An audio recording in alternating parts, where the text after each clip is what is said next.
Now I will show you the second method to test for quadratic effects. So first step, we're going to state the hypothesis. To test for quadratic effects, what we need to test is the significance of the slope of the quadratic function. So in this case, it will be your beta 2.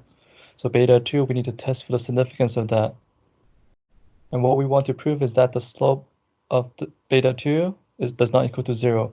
If the slope of beta 2 does not equal to 0, then we have quadratic effects. So when we're testing whether beta 2 equals to 0 or not, when we're looking for whether the slope of the quadratic variable is significant or not, what we're looking at again is the t distribution here.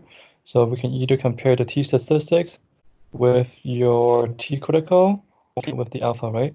And we know that it's a lot easier to compare the p-value with the alpha is because p-value and alpha are given, right? So p-value is given from the regressions and alpha is given from the questions.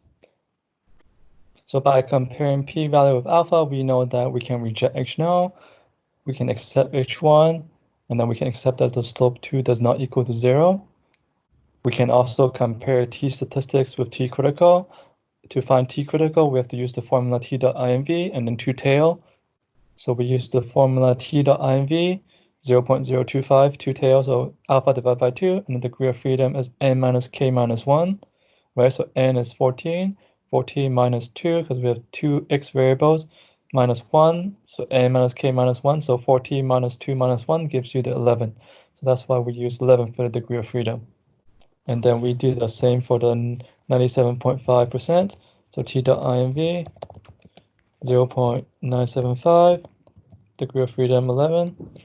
And then this is our critical value, plus minus 2.2. And then we know that t statistics is greater than critical. So therefore we have the same conclusion. We can reject h null, accept h1. What we accept is that the slope 2 does not equal to 0. So therefore there is quadratic effects.